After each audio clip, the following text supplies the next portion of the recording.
Okay, so they missed my first.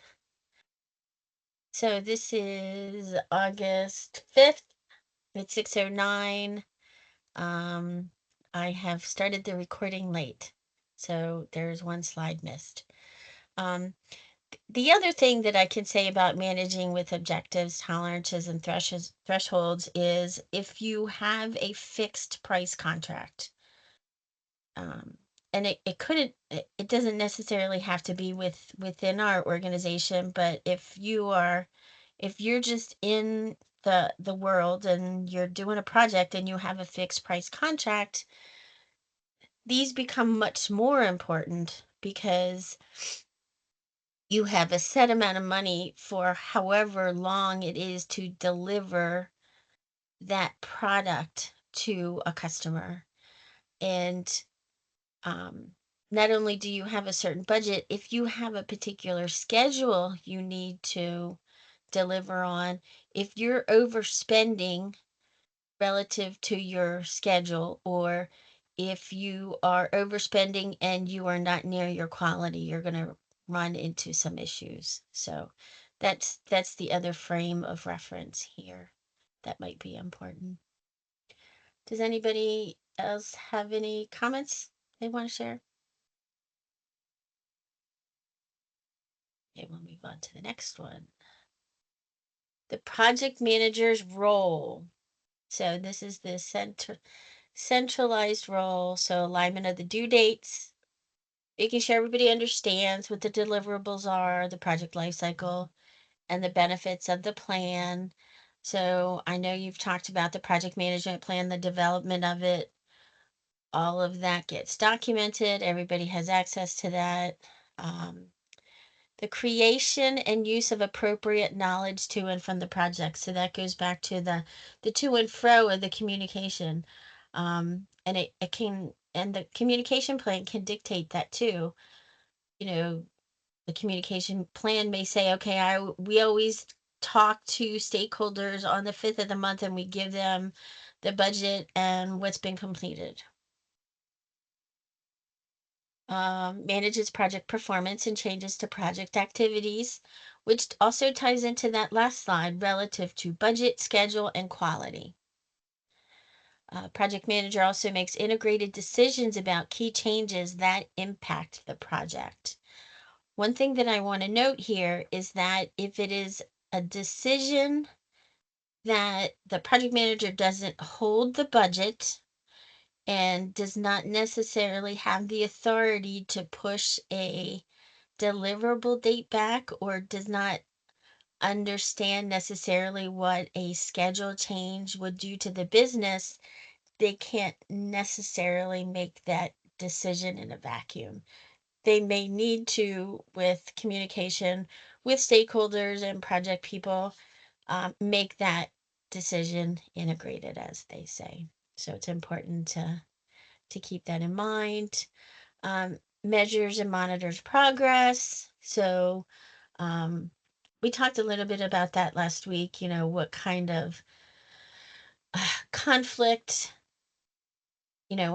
how do you manage conflict when it arises? So what if you are monitoring progress on a project and somebody is a month behind? How do you manage that? So all of this kind of comes together when you look at what the project manager is responsible for. So collect, analyze, and communicate project information to relevant stakeholders. We kind of already talked through that. Um, Compiles all the project work and formally closes each phase, contract, and the project as a whole. So that is the project, that is probably one of the most important project manager roles the project manager has. So here at AT&T, um, the project manager does the kickoff, does all of the milestones, gets everybody make sure the project is staffed correctly, um, deliverables, all of the documentation, all the testing, the TOLs, all of that is stored in a particular place, and they are the one that closes each of those things down, all the way down to the lessons learned, which we learned last week, is an important way to learn how to prepare yourself for going into a project that what other obstacles people have encountered. And then the project manager also manages phase transitions when necessary. And there's a big explanation point here that says these tasks cannot be delegated. Any questions here? Okay.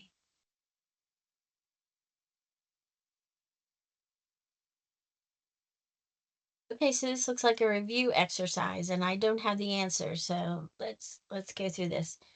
In this hybrid project, the blank oversees project management plan integration, but delegates control of detailed product planning and the delivery to the blank.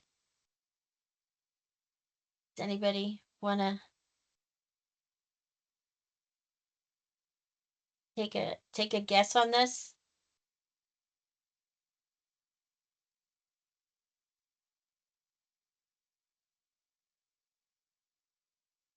Is Look, it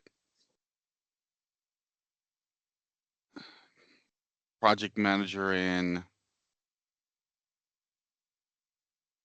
I'm not sure actually.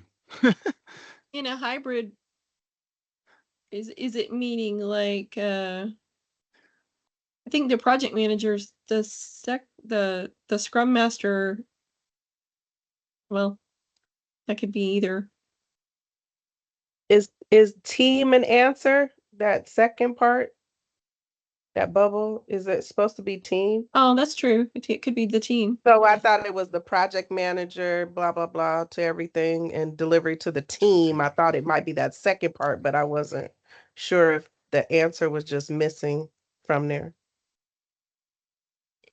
you know, so unfortunately, I don't know if I have the answer for this, but I think all three of these could work. So Okay. but let me see. Oh, okay. So project manager's right. Um, Okay. but project manager oversees project management plan integration, but delegates control of a detailed product planning and delivery to the. So I think it could be team. I think, somebody mentioned team. I think it could also be scrum master or agile coach. But I also think it could be a product owner. Okay. So I I think the don't, hybrid is what kind of threw me off. yeah, no, I agree. Does anybody else want to share any more opinions before I click the button and see what it is? I want to say product owner for that second Okay. part. Okay, I see that. Yeah, I could see all three of them. All right, so here we go. Product owner. Good job. Yeah. Thank you. Yeah, nice job, Tony. Um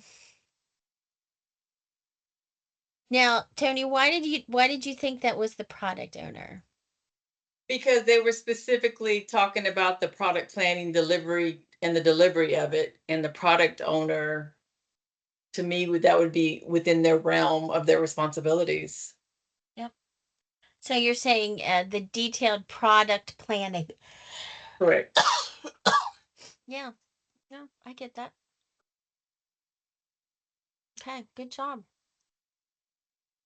All right, here's the next one. The blank focuses on building a cross-functional team, a collaborative decision-making environment, and ensuring the team can respond to changes.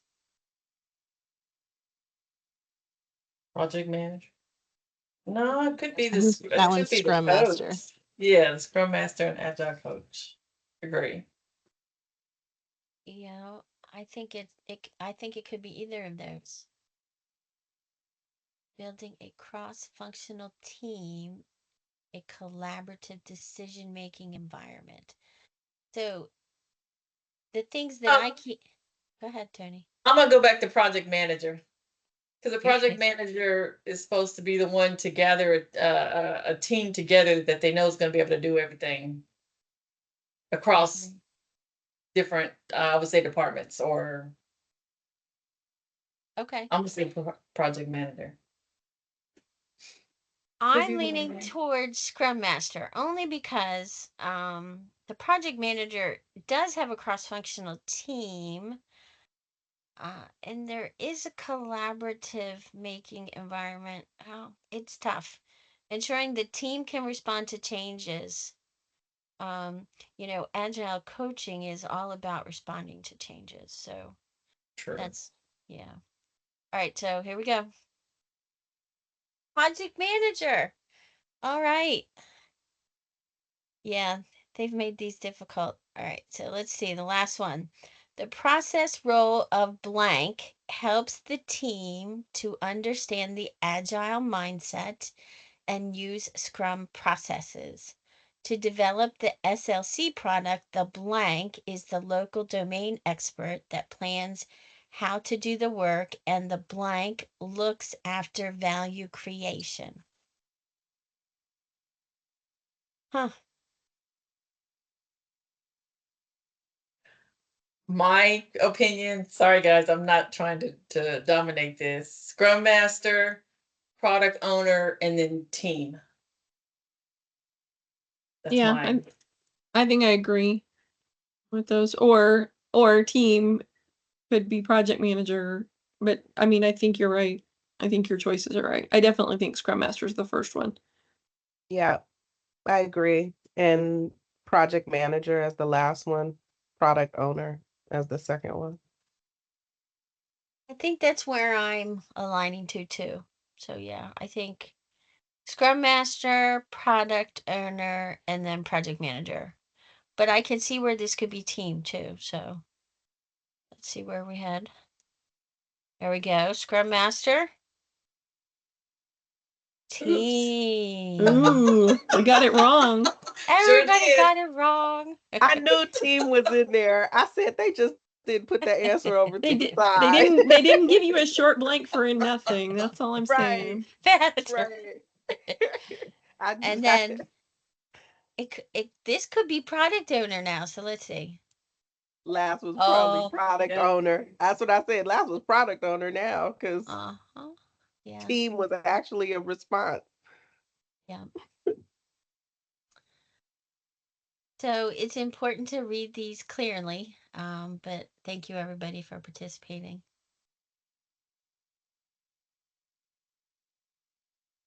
Optimizing communications. So let's start off with a question. Where did the team record expectations about communication?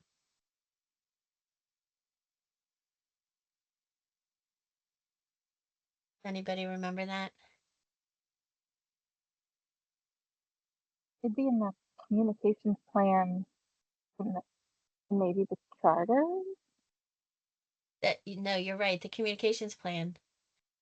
Yeah. The communication plan definitely records how communications are going to come out. I believe it says you're going to get an email or you're going to get a phone call. It talks about how the communication happens, how often, by whom, and who gets it. So very good. Okay, so how to optimize communication. We talked about retrospectives last week, how to improve ways of working.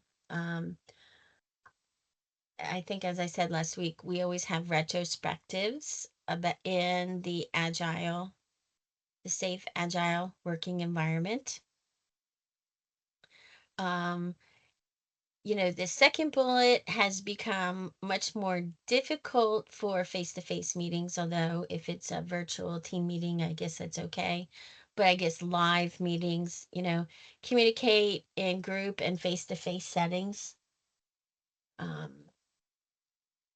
I know travel restrictions make, face-to-face live meetings difficult. But it is important to remember that some people like to communicate and being able to look at everybody to understand how, whom they're working with and to see the facial expressions.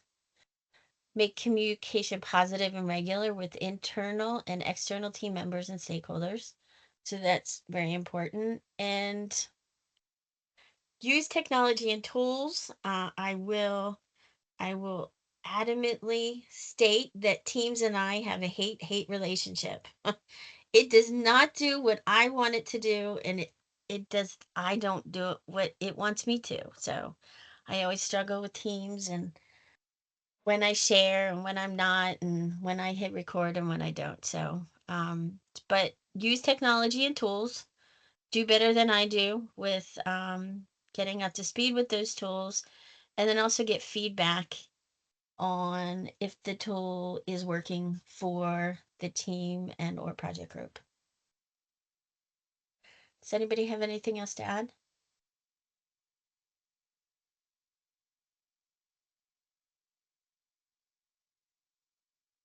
Oh, did you say, I think you also said team charter, right, Tara? Or is it the communication plan is in the charter? I said in the charter. I couldn't remember if the plan was part of the charter or not. Yeah. So it's in the team charter. Yeah.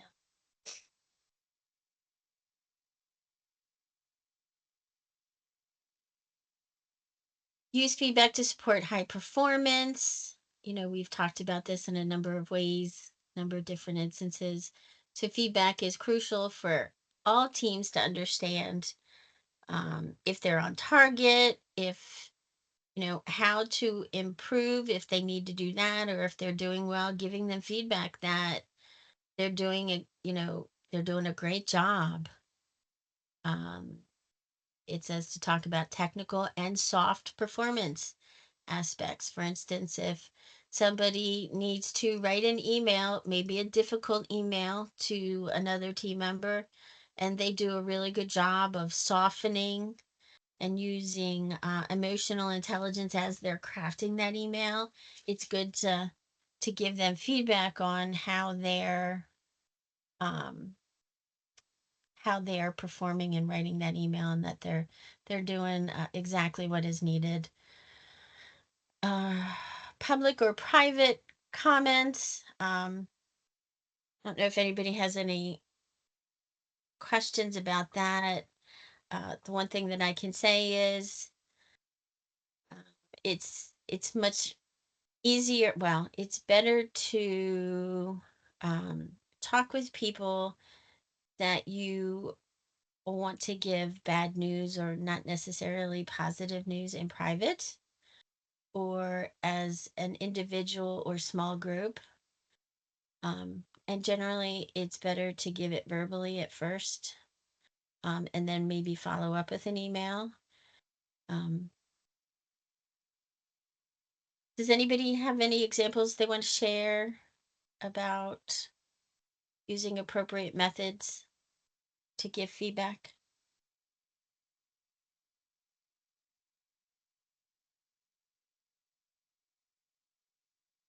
Okay. It is important though to give feedback in a timely manner. Here at AT&T, there's a number of ways we can give feedback. We can give the high fives. We can send people cards. We can use the PLE. I think there's a tracking system there. So there's a lot of different ways, but I will say it is typically more meaningful to give feedback to somebody sooner rather than later. If it's later, then, you know, you may find that people are affected by, you know, if they did a great job and, you know, nothing is said and it takes maybe 3 to 6 months, they may feel that maybe doing a good job isn't good enough and might have some motivational concerns there. But it's also important to not only to give feedback, but to request feedback.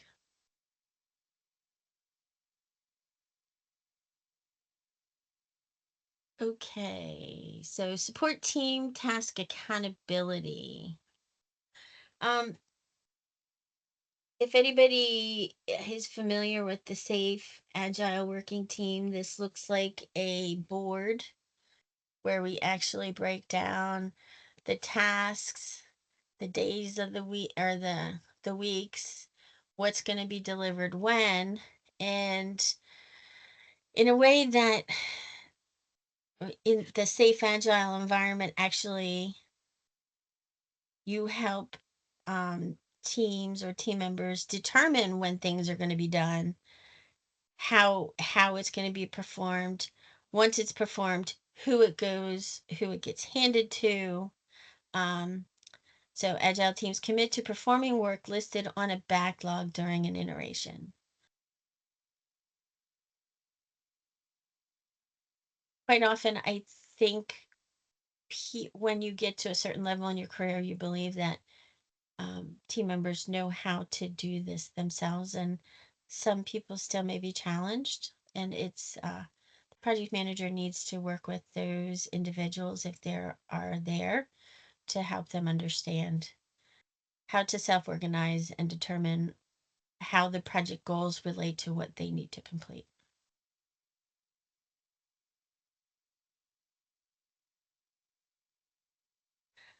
So roles and responsibilities, responsibility assignment matrix, and a RACI.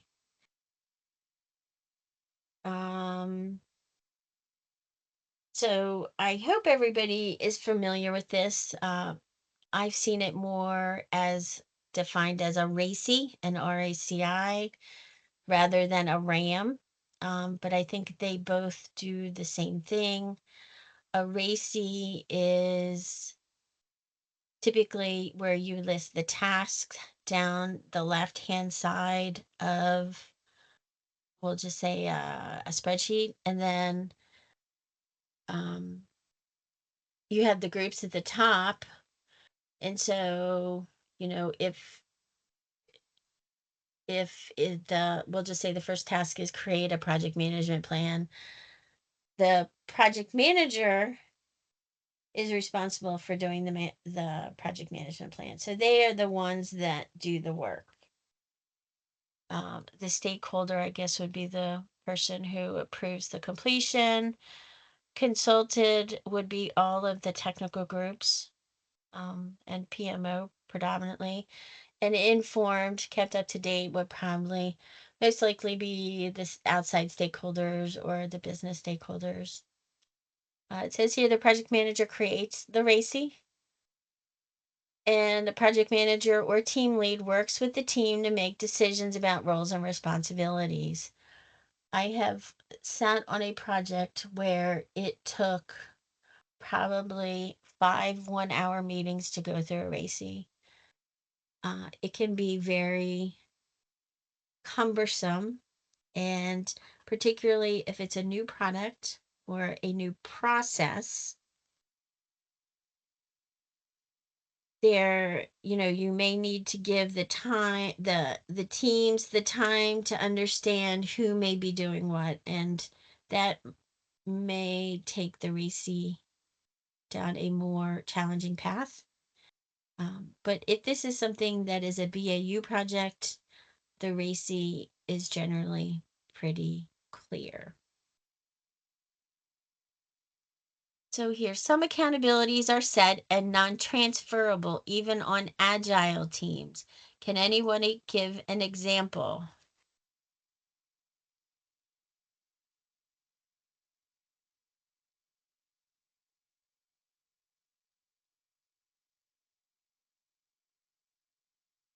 Does anybody have an idea?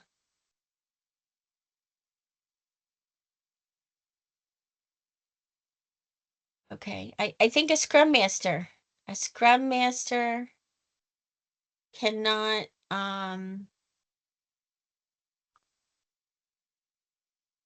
maybe it's this. No. So I don't think a scrum master can transfer their accountability to somebody else. And I also think an agile coach or a product owner cannot transfer their accountability to anybody else. You know, typically too, train engineers are locked into whatever because they're the ones who have to coordinate all the work across for dependencies. Yep, very good.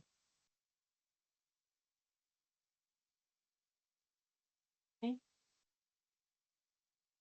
Let's see, curate knowledge as an asset.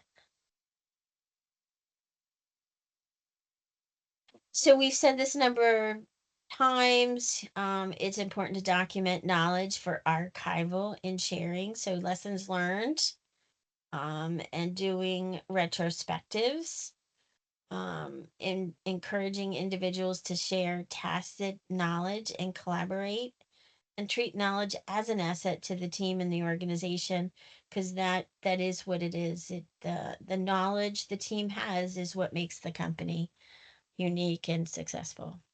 It's important to recognize that.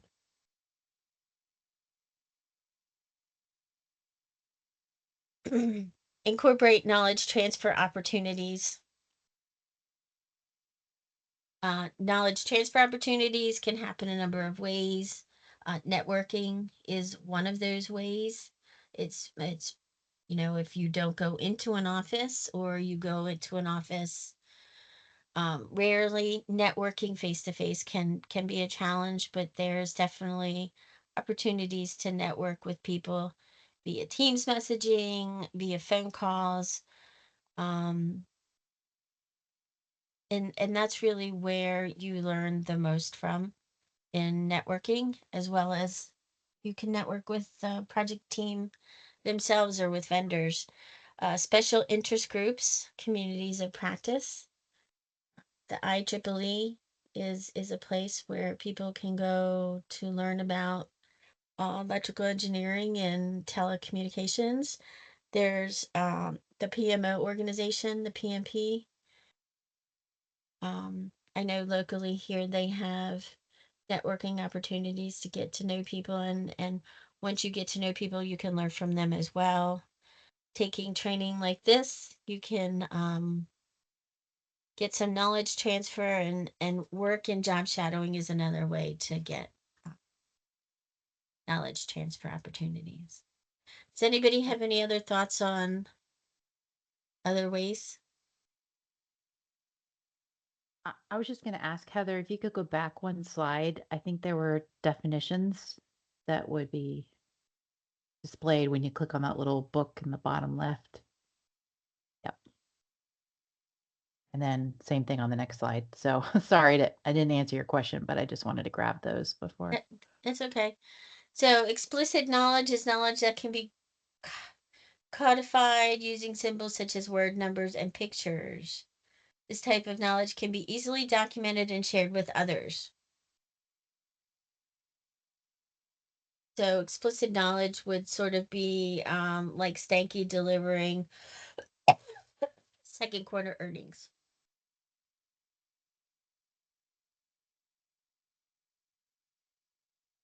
Tacit Thanks for knowledge going is, back. I'm sorry? I was saying thanks for going backwards. No, thank you for pointing it out.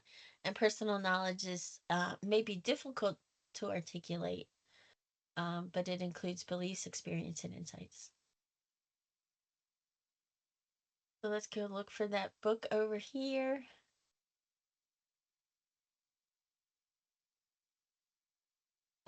Community of practice.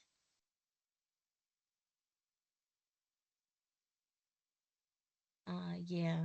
So they talk about this, Mr. Wenger, who talked about the communities of practice, but it's local forums or experts that share particular interests getting together and talk about learnings from their projects, sort of like the local PMP or PMP groups too. Work shadowing is an on-the-job technique that enables someone to learn about a job while observing and working with another more experienced person. Any questions here?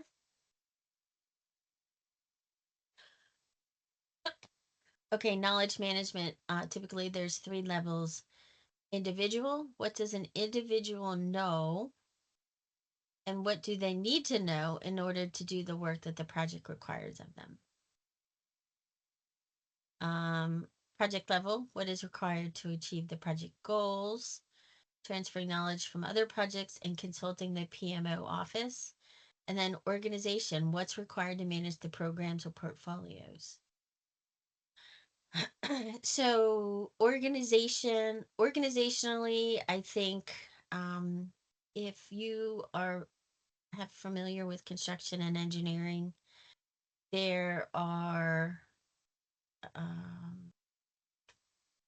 now it's compliance. There's compliance programs. CSO, there's security office and security programs. So that's really what it means organizationally. From a project, we do have a PMO organization and individual, doing research and collaborating with other team members, going back to the different ways that they can gain knowledge with networking and retrospectives and stuff. Any questions?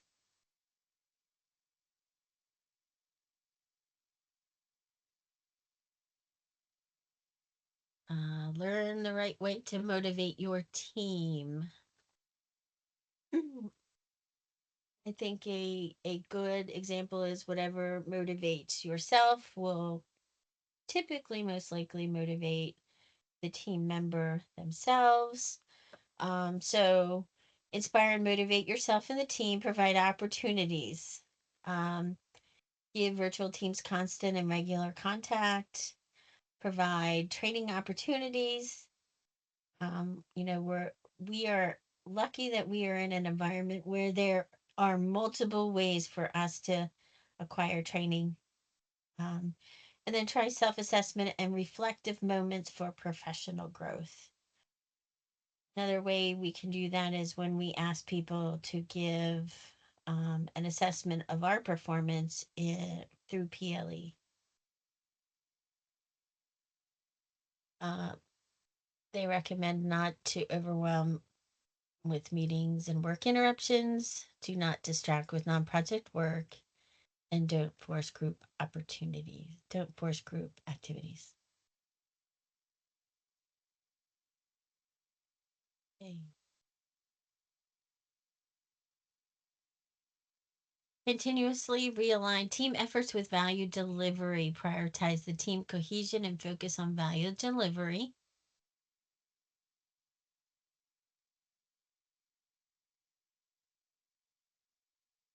So Tuckerman's ladder. Nope, there's not going to be a definition.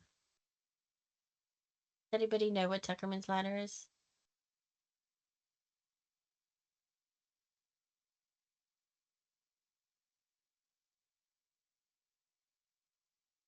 Okay. So as new people come in, it's important to know that then the additional people or new people just joining the team, they're going to have different knowledge than everybody else. And they're going to be very motivated to not only move the project forward by with the knowledge that they have, they're going to want to, in a way, prove themselves. So they're going to just be very motivated and very excited to be there. It's important for a project manager to create shared understanding of why everybody is there, the project goal and the agreements. It's important to collaborate as people come in on how they can add value. For instance, if you are working a team that you are working on a security load and you run into a particular security issue and you are able to bring somebody onto the team who has experience with that security issue or that problem, it's going to be very easy to see how they can add value. But that's kind of what a project manager needs to do. And it's important to navigate disruptions and conflict constructively.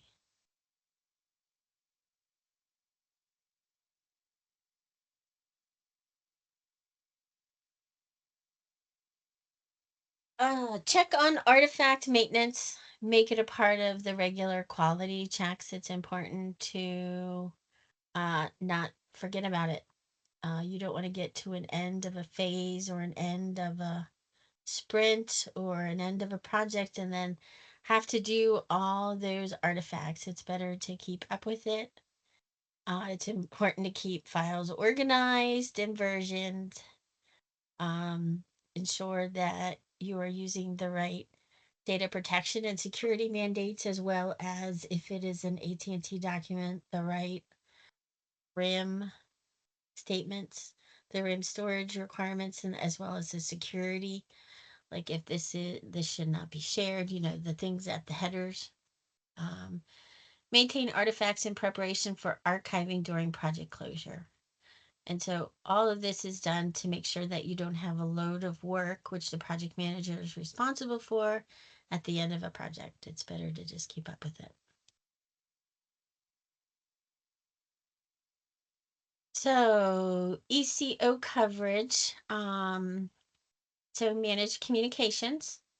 So we talked about how we communicate project information and updates effectively, whom they need to go to. Make sure that it is understood and feedback is received.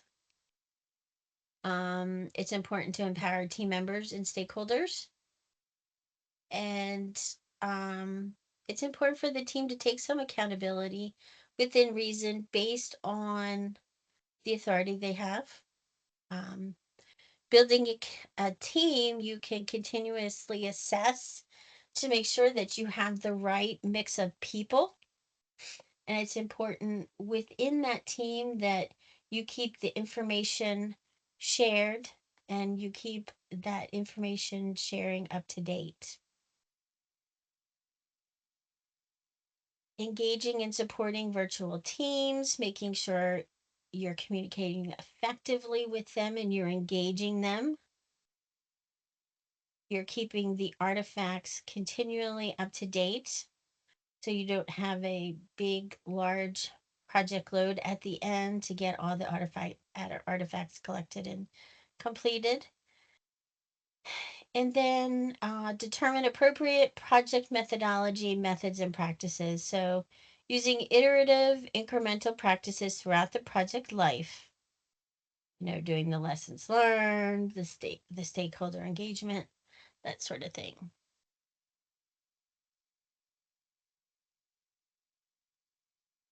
Okay, well, that is all we had for tonight. Does anybody have any comments or questions?